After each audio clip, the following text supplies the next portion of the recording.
Hi everyone, and welcome to Tom and Harry SMMA. This video is all about how to prepare in the right way for a client meeting to discuss SMMA or digital marketing, whatever we're going to call it. Before we get into it, please like and subscribe. Me and Harry are back with regular content about 2024, the industry, where we're going. You don't want to miss the tips and all the tricks that we're pushing out there totally for free. So go ahead and like and subscribe. With that being said, how do you prepare the right way for a client meeting? We're going to tell you. Let's do this. How do we, I think the key thing is, I don't want to say in this video, like the typical, oh, you need to do this, you need to do that. Let's just talk about what we do. And being honest, like we are obviously way more further down the line with our agency, running it for 5 years. But like, what would we do? What would we do? What did we do? What mistakes did we make? Let's just quickly sum up. This video is going to be about this, like 10 minutes long. Well, I did different things when I hadn't had a client before compared to what we do now. But that just because we come from a very different place. But I'll discuss both. What we do now is we'll get our list of sales calls that we have on the week, and we will, 45 minutes before the call, if that's possible, or the day before, we'll go through their website very briefly. Because we work in the same niches, we understand the service. We just want to understand what the service is, what the state of their website is, what the state of their socials is, check out if they've run ads previously or if they're currently running any kind of ads.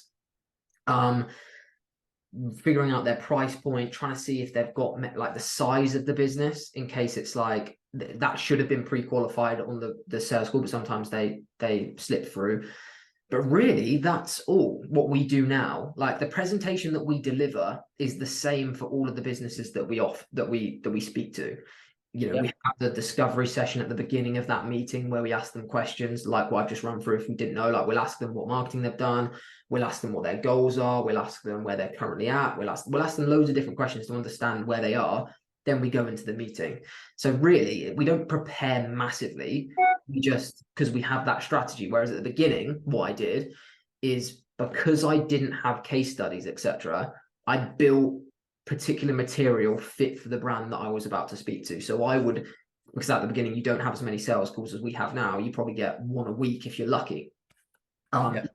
I built example landing pages, example ads, example email sequences for the client that I was about to speak to, like specifically about them, so that I could get on the call and blow them away and be like, right, I've built you a landing page, I've built you this is what you could get hold of if you work with me. And that also showcased how good I was. And that also leads me on to, if you are a beginner, preparing for a meeting could be that. It could be building, and we said this in previous videos, you could build a sub account for the industry that you're sub account in Go High Level. And if you don't know what Go High Level is, it's just where you host your landing pages and the text messages and ads and stuff. Build some example. Yeah, it's a software. But what I'm trying to get across is you can build examples of the type of work that you want to sell to the particular person. If you don't have any testimonials or case studies, like when Tom and I get on a call, we say, right, like you're a dental practice, look at these 15 dental practices that we've made 20 grand a month consistently. And they're like, right, I get your fucking hot shit. But if you don't have that, you're going to have to be like, and you're going to have to blow them away in a different way and be like, check out this incredible landing page, check out this amazing ad, check out this amazing email sequence and automation that I could implement for you. That way they're putting themselves in the shoes of potentially working with you, and you're showing you're prepared. I think, I don't think you need to do a massive like website audit and tell them that their images are loading properly and their content and stuff like that. The key thing, like Harry's perfectly put it, to prepare for a client meeting is preparing for any type of meeting, really. You've got to know, just quickly hop on the website and just have a look so you understand, put yourself as if you were going to buy their service, could you summarize their business in like a sentence, basically? What services they offer, how long the brand's been around for, maybe just do some digging about who owns the company or how many members of staff they got. You just go on the website. I could do that in 5 minutes. I'd get a very, very good feel for a business up within 5 minutes. Where they're located, particularly, is quite interesting. Are they central town? Are they out on the outskirts? Well, what's the feel of where their business is? I think then once you've got a good understanding of what the business is, you do need to then say, what am I going to actually talk about? Well, you need a presentation. So go on Canva. if you haven't got Canva, if you don't know what Canva is, then you really should at this stage. Go on Canva and design a presentation that outlines what you want to talk about. Then it comes to the next question is, do you know what you're actually going to talk about? Do you know what you're going to offer? You need to know that and be prepared for that. You also need to kind of be prepared, like Harry says, to talk about and make it relevant to that client. So it could be, if you are talking about Botox or filler because you're working with an aesthetics company, just make sure when you're talking about these things, keep referring back to it, or have it in mind what you might ask. Have some questions up your sleeve that show you're interested. And I would definitely, before you go on to any sales call or a presentation, just brainstorm all the things that you would need with that business. Just throw down ideas about, what type of ads you might run, or what email marketing could look like. You do need to just have everything up your sleeve and load the gun really before you get on the meeting. And don't get me wrong, guys, it could be that you do all this hard work and then the person doesn't show up on the meeting. That happens. Could be that then they only give you like 3 minutes of the call. If they are only giving you 3 minutes, then they obviously don't value you, they don't value your service, don't value your business, they don't need you. Yeah, so I think it's more, yeah, I think it's more, rather than preparing for the individual meeting, which doesn't take a lot of time, it's more, how do you prepare for when you're going to be delivering a set of meetings? Like, you need that presentation clear, you need your questions that you're going to have before you go into it, because you don't just immediately get on a call and go, right, here's my presentation. You have 10 to 15 minutes of small talk back and forth, discovering about their business.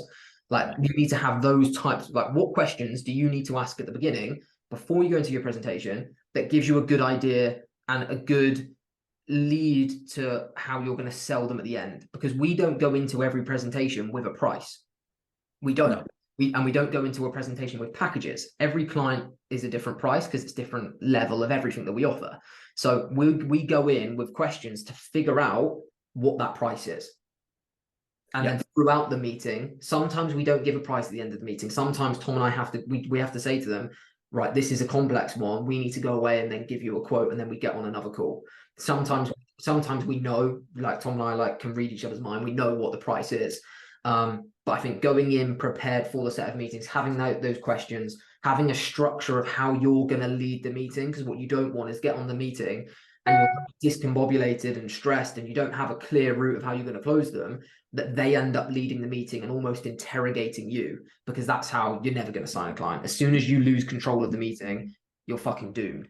I would definitely, part of your preparation, that's a good point, mate, is have some questions up your sleeve that are really going to get the person thinking, oh, they've thought about this. Like a question that Harry will ask frequently is, if you didn't partner with me on this project, what's your fallback option?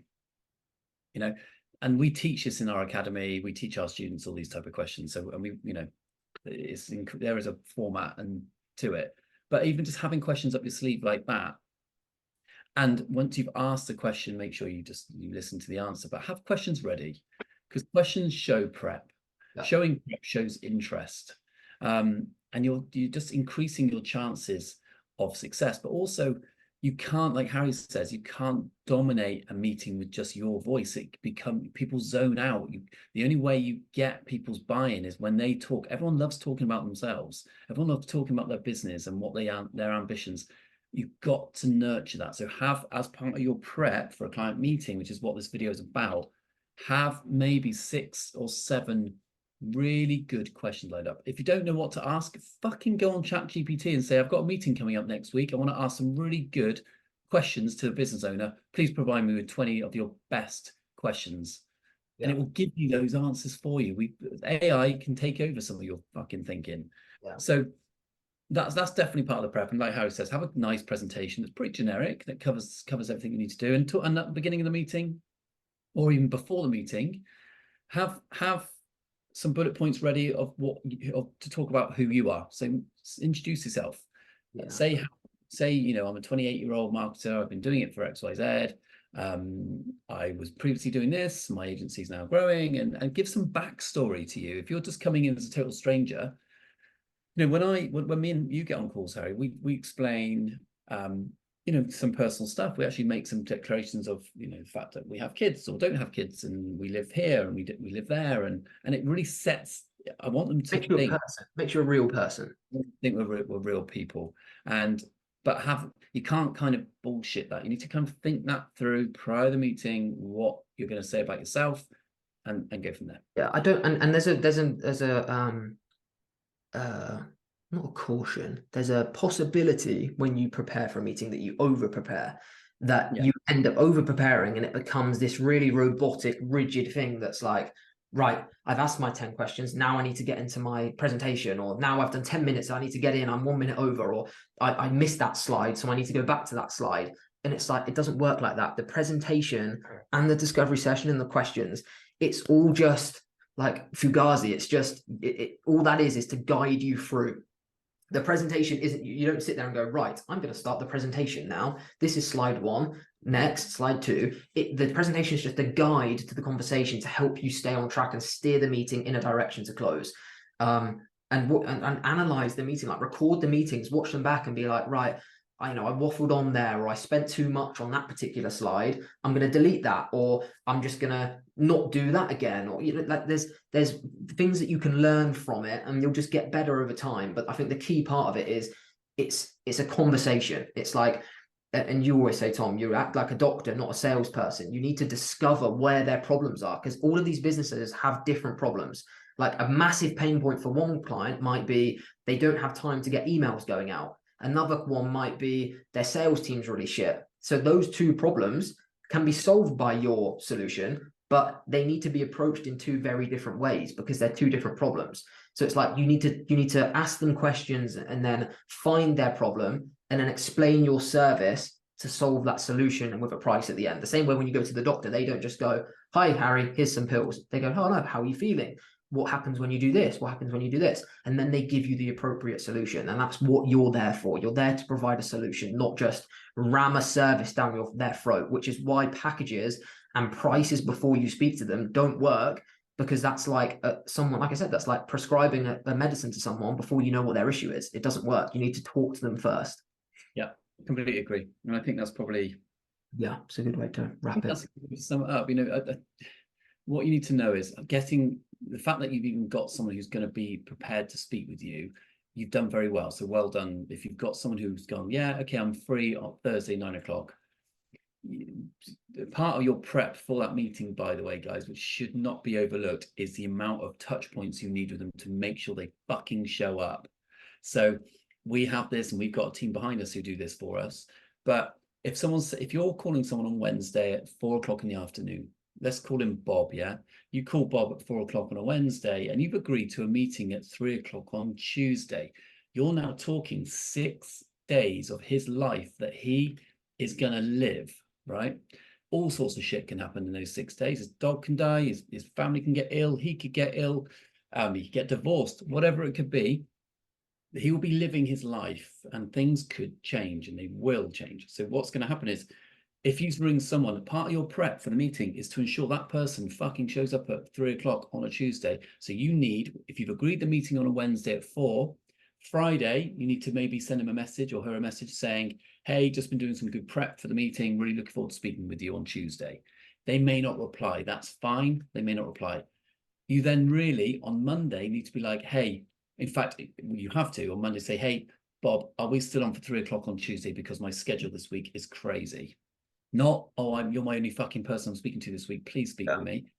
You have to show that you're coming from a place of abundance, and he is one of many, and your agency's busy. So I'm a busy person, you're a busy person. Just want to make sure we're both going to be on this 10-minute phone call on 3 o'clock on Tuesday. And then on Tuesday, message him again. If he's not replied to any of those, by the way, he's not going to show up. Yeah. Okay. If you reply to any one of them, you've got 50% chance. We actually... Yeah, this might sound really arrogant to a lot of people, but like, it sounds crazy saying this, but we say to clients, if you don't show up, you can't rearrange the meeting. Yeah. Like, imagine being a client where they're surrounded by agencies begging to work with them, and they get a message from us saying, if you don't show up, we're not even going to take your call anymore. We don't care if you're £1 million business. We're not going to take your call again. If you But they can reschedule and they can let us know that they can't show up. But if they don't show up without saying anything, they're gone. Yep. And we say that in the automation text messages, the emails, person who calls them beforehand, and on the end of the sales call, we say, if you don't show up, it's game over for you. No, we've actually had clients, and this is before we implement that. We've had clients, guys, where they've stood me up once and then got on a call with our team another time, and then stood one of us up again twice after it. And we've gone, right, we're not dealing with you anymore. You're a time waster. Yeah. And then we've gone and partnered with someone who's basically on their street. So anyway, in terms of prep, you can have do all the research, get on the website, make sure you got a nice presentation ready, think about the questions you're going to ask, put yourself in their shoes as a business owner, but also part of your prep is to make sure through hook or crook that you are going to get them to show up to that meeting. Really important. Yeah, I think we've done that perfectly, mate. Yeah, so those who are watching, please, if you've watched all the way to the end of this video, what me and Harry do enjoy is commenting below with the fact that you've watched the whole video. Just give us your thoughts on it, keep it positive. Go ahead and comment, please like, subscribe, share, whatever the fuck you want to do it. Yeah, cool. And we shall see you in the next video, guys.